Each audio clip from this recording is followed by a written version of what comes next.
배우 김성민 씨가 의식불명에 빠진 지 사흘 만에 결국 세상을 떠났습니다. 뇌사 판정 이후 장기 기증을 통해 5명에게 새 생명을 선물했는데요. 김성민 씨는 평소 사후 장기 기증을 희망해왔다고 합니다. 현재 빈소에는 마지막 길을 함께하려는 사람들의 발길이 이어지고 있습니다. 네, 충격적인 소식에 동료 연예인들의 발길이 이어지고 있다고 합니다. 조심스럽게 빈소 분위기 먼저 한번 살펴보겠습니다. 가슴이 아프죠. 그냥 가슴이 아픕니다.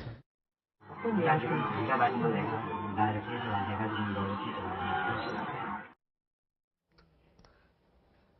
네, 하재근 평론가. 네. 지금 김태원 씨도 이 빈소에서 모습이 보였고요. 김현철 씨, 배우 김광규 씨 이런 분들이 모습이 보이는데 이번에 오신 분들이 다들 고인가? 다 네. 인연이 있는 분들이죠. 예, 김성민 씨가 오랫동안 연예계 활동을 했기 때문에 네. 인연이 있는 분들이 굉장히 많고요. 네. 근데 김태원 씨 같은 경우에는 과거 남자의 자격이라는 그 예능 프로그램에서 네. 같이 출연을 했었고 네. 또 김광규 씨의 경우에는 과거에 환상의 커플이라는 드라마에서 일종의 남남 커플로 그랬죠. 굉장히 또 인기를 끌었었고 네. 그리고 김현철 씨라든가 오지호 씨라든가 이런 분들은 생전에 그 김성민 씨가 연예인 야구단 활동을 네. 굉장히 열심히 했었는데 네. 바로 그 야구단 동료들이고 그리고 당시에 그 야구단 활동을 할 때 그 김성민 씨 부인이 일종의 팀 닥터로 네. 또 남편의 그 야구단 활동을 아하. 일종의 또 뭐 내조를 해주는 네. 그러한 역할도 했다고 해서 그 야구단 동료들 사이에서 상당히 지금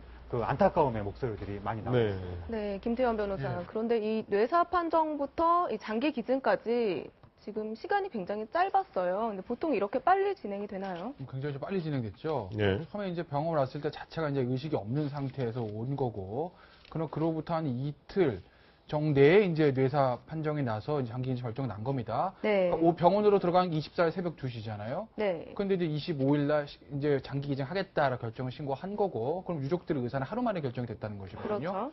그럼 병원에서 최종 판정 난 건 한 이틀 정도 지난 26일입니다. 근데 일반적으로 뇌사 그 판정위원회에서 판정을 하는데 이분이 이 상태가 지금 뇌사 상태다, 아직 장기 기증이 가능한 상태라는 것을 의학적으로 판단하는 건 그리 어려운 일이 아닙니다. 네. 하던 대로 하면 됩니다. 근데 문제는 이 장기 기증에 대한 워낙 거부감들이 있기 때문에 네. 어떤 그 장기 기증자의 생전 의사가 어떠했는지 또 그보다 더 중요한 것은 유족을 비롯한 보호자들이 어떤 의사를 가지는지 보호자 끝까지 반대만 할 수가 없는 노릇이거든요. 네. 그게 가장 중요한 건데 이 사건 같은 이번 케이스 같은 경우에는 고 김성민 씨가 평소에도 나는 이렇게 되면 장기 기증 할 거야 라는 것을 주변 분들에게 많이 얘기를 했다고 하고 그리고 그 보호자들이 굉장히 좀 빨리 결정을 하셨어요. 장기 기증 하겠다고. 그래서 굉장히 좀 빠른 시일 내에 결정이 된 측면이 좀 있는 거죠. 네.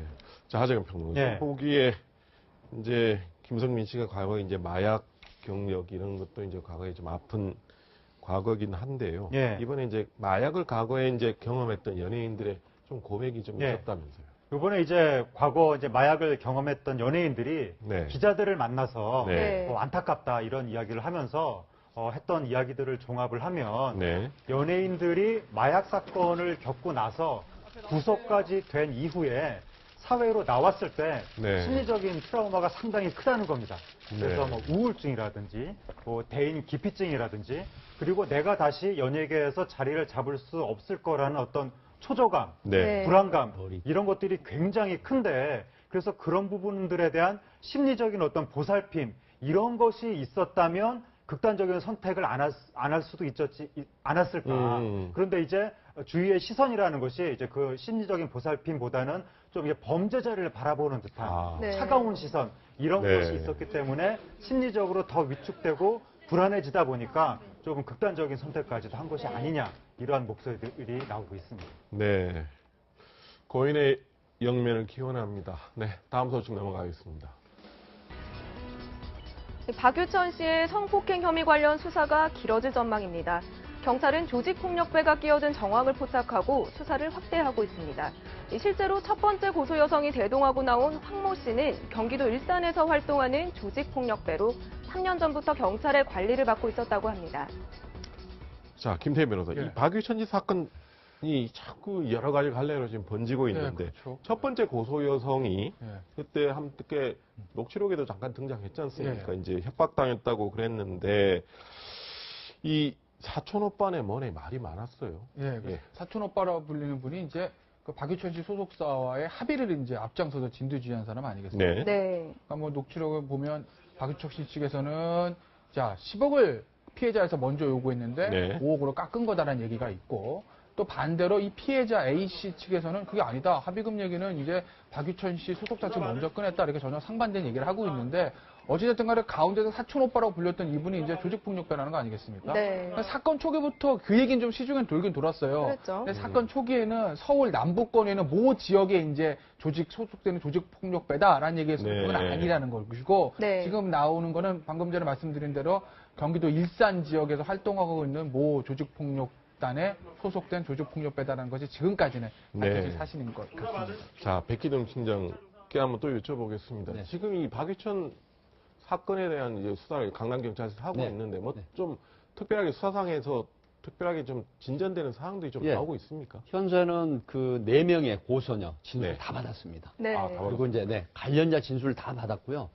현재 취재를 해본 바로는 이번 주에 박유천 씨를 불러서 네. 조사를 1차 조사. 소환을 하려는 네. 겁니까? 네, 1차 네. 조사를 하겠다고 합니다. 그렇게 하고 그다음에 이제 부인하는 부분은 예를 들어서 고소녀의 진술과 박유천 씨 당사자의 부인 진술 중에 서로 상반되는 부분이 있으면 대질 조사까지도 하겠다. 이런 상태이기 때문에 아마 이번 주 내에 박유천 씨 조사는 거의 시작이 될 걸로 그렇게 예상이 됩니다. 네, 그런데 하재근 평론가, 예. 지금 조폭 얘기가 계속 나오는 게 예. 박유천 씨 소속사의 대표의 부친도 조폭과 관련이 있다 이런 말이 나왔기 때문이죠. 예, 그것 때문에 굉장히 지금 화제성이 더 커지고 있는 건데 네. 박유천 씨 소속사 대표의 부친이 네. 과거에 활동했던 어느 전국구 유명한 조직의 뭐 간부급이었다고 이제 알려지면서 네. 처음에 최초 이 탐사보도 매체가 폭로하기를 마치 박유천 씨 소속사 대표 아버지 측에서 뭔가 그 조폭의 위세를 등에 업고 상대 여성층을 은근히 협박한 것 같은 뉘앙스로 보도가 알려졌었는데 이제 여성 측한테도 뭐 지역 조폭이 있다 이렇게 알려지면서 그럼 조폭과 조폭 사이에 누가 협박을 했단 말이냐, 네. 뭐 쌍방 협박이냐 여러 가지 의혹이 번지면서 이 사건이 성폭행 의혹, 성매매 의혹, 조폭 의혹까지 굉장히 복잡해지고 있습니다. 네, 지금 박유천 씨 사건 수사를 놓고 지금 온갖 음모론까지 난무하고 있으니까 좀 경찰이 빨리 이 사건 수사를 마무리해줬으면 합니다. 네, 다음 소식 넘어가겠습니다. 서울 강남경찰서 간부들이 단체로 사이버 망명길에 나섰습니다. 바로 카카오톡 대신 해외 메신저인 텔레그램에 잇따라 가입한 건데요. 강남서장이 수사 정보가 새어나가지 않도록 보안성이 높은 텔레그램을 쓰라고 직접 지시했다고 합니다. 애초에 경찰이 중요한 정보를 일반 메신저로 주고받았다는 것도 이해가 잘 안 되는데 그동안 수사 내용이 얼마나 많이 됐으면 이럴까 싶기도 합니다. 자, 백기등. 네. 이 텔레그램 그러면 우리가 일반인들은 잘 이렇게 생소하게 네, 들리잖아요. 그렇습니다. 어떤 예, 길래 이렇게 2013년 8월 첫 출시가 된 거고요. 네. 이게 이제 러시아, 개발자가 러시아입니다. 러시아 네. 카톡이라고 보시면 되는데요. 네. 이게 굉장히 그 보안 강화가 되고, 그 다음에 네. 사실 1초부터 설정에 따라서 일주일 이내에 설정을 해놓으면 메신저 간 대화 모두 삭제가 돼버립니다. 아, 바로 네. 삭제를 설정해놓으면 예. 삭제가 되고, 그 다음에 이제 이중적으로 암호화가 되면서 다른 사람이 들여다볼래야 볼 수가 없는 그런 이점이 있어요. 네. 그래서 이번에 강남수 사건 같은 경우에도 사실 카톡에 단톡방을 만들어서 업무 지시를 하고 네. 그다음에 수사 사항도 서로 보고하고 이렇게 하거든요. 예. 그런데 이게 뭐 해킹 비슷하게 유출이 된다는 거죠. 아. 네, 그래서 사실 저도 일선 업무 때 이런 걸 많이 사용을 했었거든요. 네. 네. 많은 경찰뿐만이 아니라 뭐 군이나 뭐 정보기관에서도 사용을 하고 있다고 하는데 네, 네. 사실 왜 그러냐면 단톡방을 만들면 일괄적으로 굉장히 시간이 전략이 되면서 아. 속전속결로 신속하게 보고를 받을 수 있고 또 지시를 받을 수 있거든요. 예. 그렇긴 하죠. 그래서 단톡방을 이용하는데 네. 이번에 강남서장 같은 경우에는 이 박유천 씨 사건 때문에 굉장히 유출이 많이 되고 있다. 그러므로 해서 언론에 노출이 되고 또 쓸데없는 이런 어떤 수사 기밀이 새나간다. 네. 이런 측면 때문에 텔레그램으로 전부 바꿔라. 이렇게 지금 있는데 사실 또 하나 이유가 있습니다. 지난 3월에 이 테러 방지법이 우리 국회에 네, 네. 통과됐지 않습니까? 그렇죠. 그러니까 이게 이제 사생활 보호 우려라든가 예. 또 여러 가지 정부의 어떤 개인정보 수집 이런 보안 관계 이런 것까지 지금 예상을 해서 일부 정치인 국회의원들도 굉장히 망명 네. 텔레그램 망명을 많이 하고 있고 독일 카톡으로도 망명을 하고 있다고 알려주고 있죠. 예. 네. 네. 김태현 변호사. 네. 그런데 얼마 전에 주식 대박 논란이 있었던 진경준 검사장, 이분도 최근에 텔레그램으로 망명을 했다고 하죠? 뭐 그렇다고 하는 소식이 들려주고 있죠. 네. 근데 이 강남경찰서도 그렇고 진경준 검사장도 그렇고 되게 재밌지 않습니까? 그렇죠. 아니 왜냐면요 이 카카오톡 쓰시는 일반 시민들이 텔레그램으로 사이버 망명이라는 거 할 때 그 네. 이유가 네. 야 다 들여다보는 건 아닌데 그렇게 오해가 되고 있잖아요. 네. 야 우리 국가에서 우리 거 다 본다는 거 아니야? 그러니까 텔레그램으로 가자. 막 이렇게 해서 간 건데 네, 제가 뭐 그걸 옳다고 얘기하는 건 아닌데 예.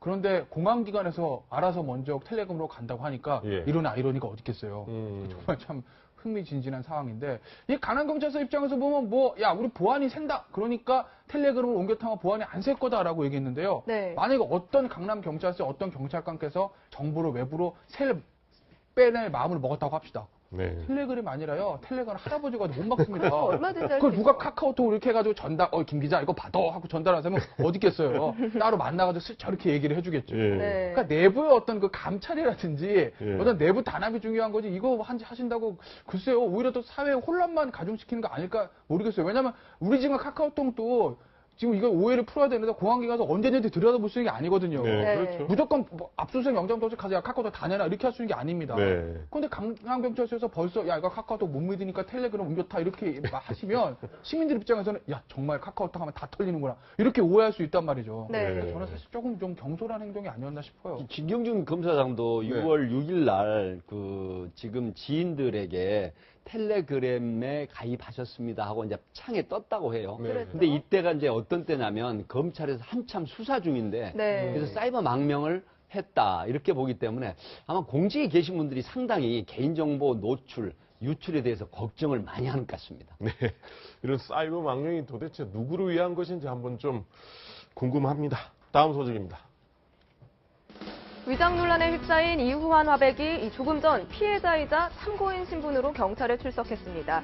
앞서 국과수와 감정기관들은 이화백의 작품 13점을 위작으로 판정했는데요. 현재 이화백은 문제의 작품들을 직접 감정 중인 것으로 알려졌습니다. 이를 위해 어제 오후 프랑스 파리에서 부랴부랴 귀국했다고 합니다. 자, 김태현 변호사. 예. 이완 화백이 결국 귀국했습니다. 예.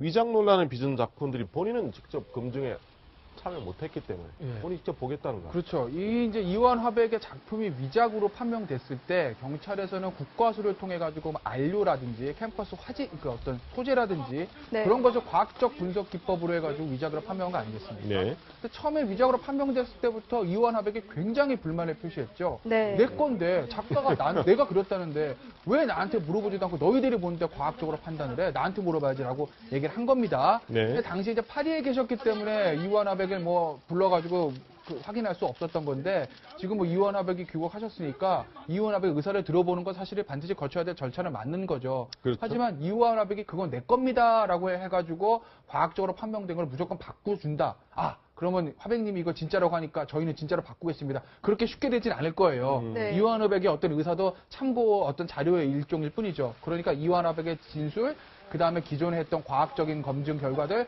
그런 것들을 종합해서 아마 새로이 판정을 할 겁니다. 자, 하정현 평론가. 예. 앞서 국가수하고 감정기관 감정에서는 13점 모두 위작이라는 예.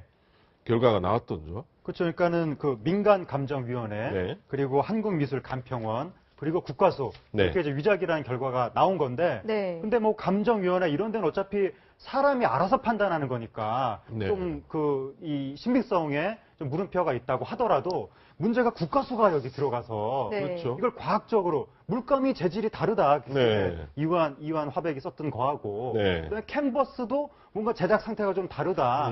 이런 부분이 있다고 하는 것이니까 이거는 이제 그냥 말로만 아니야 내게 확실하다 이렇게 말로만 할 것이 아니라 아 그 그림을 그릴 당시에 네. 내가 잠깐 물감을 뭐 다른 데 걸 썼다든지 캔버스도 그 제품에 한해서는 다른 데 가서 한번 샀다든지 네. 그런 식의 어떤 그 여러 가지 정황들 네. 이런 것들이 이제 밝혀져야 이완 화백이 이 사건을 좀 뒤집을 수 있을 것 같습니다.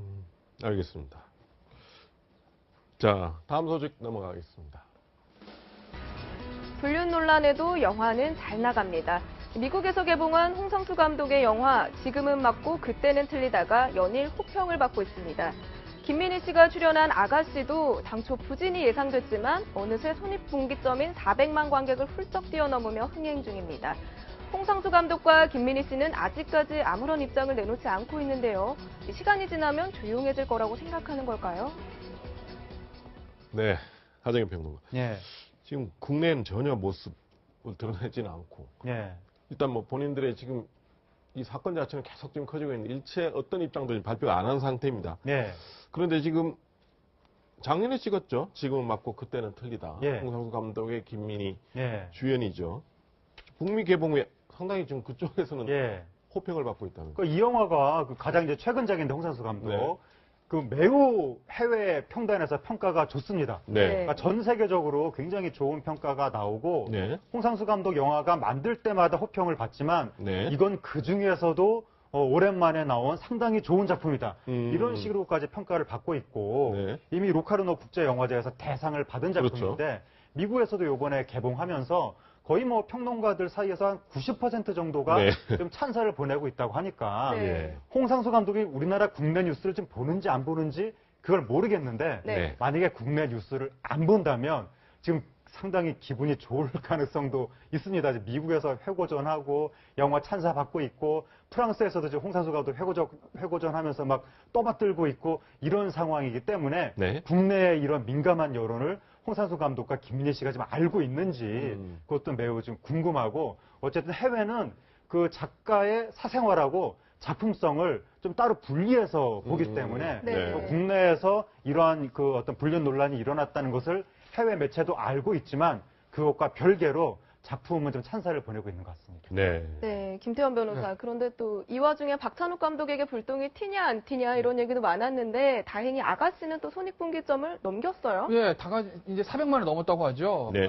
사실 그 개봉 첫 주부터 19금 그 작품의 첫 주 기록을 깼다 뭐 이런 얘기도 있었는데 네. 누적 관객이 지금 400만 명 넘지 않았습니까? 네. 20일 사건 터졌을 때가 이제 4만 5천 명으로 개봉 이후 최저치를 기록했는데 어쨌든 박찬욱 감독이 있어서는 불행 중 다행인 거죠. 만약에 네. 사실 이 사건이 좀 일찍 터졌다고 하면 아 그렇죠. 물론 뭐 일찍 터졌다고 아 그래? 김민희가 누구야? 한번 볼까? 그러고 네. 갔을 수도 있겠지만 네. 어쨌든 간에 사실 일반적으로 악재라고 생각하지 않습니까? 그렇죠. 그런데 나름대로 이제 개봉하고 어느 정도 좀 관계가 모인 다음에 이제 이 사건이 터졌기 때문에 다행히 박찬욱 감독 입장에서는 뭐 손익분기점을 넘은 거고 김민희 씨에게 박찬욱 감독이 고마워해야 할지 원망하려야 할지 참 저는 그게 궁금하네요. 자, 하정현 평론가. 예. 뭐 이렇게 지난 주말에 이게 400만을 넘는 예. 마냐 약간의 좀 어떤 전망이 좀 엇갈렸어요. 근데 결국 이렇게 손익분기점을 넘겼다고 했는데 예. 그렇다고 해서 대놓고 이렇게 기뻐하기도 참 예, 괜찮습니다. 지금 뭐 400만 넘겨서 원래는 이제 뭐 특별 감사 행사라든지 네. 이런 것을 할 법도 한데 전혀 좀 제작사에서는 그러한 이벤트를 고려하지 않고 있다는 것이고요. 네. 네. 왜냐하면 이제 김민희 씨가 우리나라 지금 여성들의 공적으로 지금 돼가고 있는 상황. 네. 그러니까 진짜 사실관계는 알 수 없지만 네. 언론 보도가 김민희 씨가 마치 평화롭게 사는 남의 가정을 깬 악녀인 것처럼 언론 보도가 나왔기 때문에 여성들의 감정이 매우 지금 좋지 않고 네. 영화 시장에서 제일 큰 그 고객층이 여성 관객인데 예. 여성 관객한테 이번에 섣불리 뭐 샴페인 터뜨렸다가 괘씸죄라도 당하게 되면 향후에 또 다른 안 좋은 일이 생길 수도 있기 때문에 영화 제작사 입장에서는 철저하게 지금 표정 관리를 하면서 조용히 속으로만 400만 관객을 지금 축하하고 있는 것 같습니다. 네, 국내하고 해외 정 분위기가 완전히 지금 딴판입니다. 네, 다음 소식입니다. 송중기 씨의 인기가 정말 대단하긴 한가 봅니다. 중국에선 송중기 부인 선발 대회까지 열렸습니다. 3등 안에 들면 연예기획사에서 일할 기회를 비롯해서 송중기 씨의 팬미팅 표를 받을 수 있어서 경쟁이 상당히 치열했다고 합니다. 장기자랑 끝에 1등을 거머쥔 여성은 결혼 예물이라는 이름으로 100만 원의 상금도 받았다고 하네요. 캐서방으로 잘 알려져 있죠. 20살 어린 한국계 부인과 결혼해 나란히 한복까지 입고 애정을 과시했던 할리우드 배우 니콜라스 케이지가 파경을 맞았다는 소식입니다. 올해 초 12년간의 결혼 생활을 접고 비밀리에 이혼한 것으로 알려졌는데요. 오래전부터 기류가 심상치 않았다고 합니다. 자, 하정현 평론가. 예. 니콜라스 케이지 그 이름을 따서 캐서방이라고 우리는 많이 불렀습니다. 예. 이혼 소식이 좀 늦게 전해진 거죠? 예, 뭐 이런 정도의 스타 이혼 관련 소식이면 네. 파경 에 돌입할 즈음부터 이슈가 굉장히 크게 터지고 네. 해외 토픽 나오고 네. 그러게 마련인데 좀 뒤늦게 전해진 것이고요. 네. 이혼하기 한 반년 전서부터 별거 중이었었다고 하니까 상당히 우리나라 분들이 그 사실도 모르면서 지금까지 계속 조사받다는 네. 이야기가 되는 건데 네. 그러니까 니콜라스 케이지가 원래 헐리우드 스타들이 결혼도 자주 하고 이혼도 자주 하고 좀 그렇죠. 그런 예. 경향이 있는데 예. 과거에 한 여배우하고 5년 정도 결혼 생활을 하다가 이혼한 적이 있고 네. 그다음에 엘비스 프레슬리의 딸하고 그렇죠. 결혼을 해서 불과 몇 개월 만에 또 이혼한 전력이 네. 있는데 지금 한국 여성 앨리스 킴하고 결혼해서는 의외로 또 한 12년 정도 헐리우드 스타 측은 오래 살았다. 뭐 그런 말도 나오는데 네. 12년 살다가 결국 이혼에 돌입하게 됐습니다. 네. 자, 김태현 변호사. 네. 그런데 이렇게 그 몇 년 전에 이 두 사람 사이에 폭행 논란이 좀 있었어요. 예, 뭐 2011년이라고 그러죠. 그 네. 뉴올리언스 그 재즈의 도시인 뉴올리언스에서 뭐 재즈를 듣다 싸웠는지 네. 그래서 몸싸움까지 벌었다는 거예요. 아. 근데 이것 때문에 이제 가정폭력 혐의 입건까지 됐다고 하는데 벌써 이제 별관적 2년 됐다 그러지 않습니까? 네. 2011년부터 삐끗삐끗 걸었다는 거죠. 네. 그리고 이제 한 2014년부터 본격적인 별거에 들어가서 이번에 뭐 완전히 이혼을 했다는 건데 뭐 이혼 사유가 뭔지는 두 분만에 두 사람만에 알겠죠. 네. 근데 재판까지 간 게 아니라 일단 뭐 협의 이혼 단계에 들어간 거로 보여서 이 이혼 사유가 정확히 뭔지는 뭐 밖으로 새 나올 것 같지는 않네요. 네. 하재근 평론가. 예. 그런데 지금 뭐 니콜라스 케이지 하면 세계적인 톱배우인데 예. 그런데도 지금 파산 위기에 놓였다고 예. 하죠. 그러니까 니콜라스 케이지 재산 관련해서 두 개의 보도가 동시에 나오고 있는데 네. 하나는 재산이 많다 보도, 네. 또 하나는 빚만 많다 보도. 아. 네. 두 가지가 동시에 네. 지금 나오고 있는데 현재 보유하고 있는 자산이 뭐 저택이 15채가 되고 네. 롤스로이스만 9대, 네. 9대가 있고 포함해서 자동차 22대, 네. 그리고 섬이 바하마 제도에 섬이 또 하나가 있고 뭐 제트 여객기도 가지고 있고 규모가 여러 다르네요. 가지 자산이 있다고 하는데 네. 그러나 한편 자산 관리인이 일을 잘못해서 네. 네. 지금 거의 그 많던 자산을 다 날리게 생겼다 이런 이야기도 나오고 있어서 만약에 자산이 많고 12년을 살았다면 네. 상당한 정도의 재산 분할이 있을 수도 있지만 이게 만약에 자산을 다 날린 상태다 이러면 재산 분할을 못할 수도 있고 지금 이 니콜라스 케이지의 자산에 관련된 진실이 뭐냐 여기에 대해서 좀 궁금증이 모아지고 있습니다. 자, 김태현 변호사. 네. 전공 분야니까 한번 여쭤보겠습니다. 재산 네. 이혼하면 우리 한국에서는 매번 이게 재산 분할 어떻게 할 것이냐, 뭐 뭘 가지고 쪼갤 것이냐, 뭐 이 얘기 맨날 하잖아요. 그럼 어떻게 되는 거예요? 미국은 많이 줍니다. 그러니까 헐리우드 스타들이나 그 러시아 부자들 이혼하는 얘기 보면 뭐 그냥 반뚝 따라서 몇백만 달러씩 주지 네. 몇백억을 주지 않습니까? 미국 같은 경우는 재산 분할에 있어서 왜냐 여성들한테 좀 유리하게 산정하는 경우일 것들이 일반적이기 때문에 그냥 시청자 여러분 아주 간단하게 50%그 앨리스 킴이 가져간다라고 생각하시면 될 거예요. 네. 그러니까 지금 재산이 얼마인지 모르겠으나 아까 자막 나오는 거 보면요. 롤스로이스 15대잖아요. 7.5대. 저택 22채니까 11채. 네. 바하마섬도 한 지분 2분의 1, 한 이 정도를 앨리스 킴이 가져가셨다고 보셔도 무방할 거예요. 네, 알겠습니다. 네, 세 분과 이어서 사건 사고 소식 계속하겠습니다.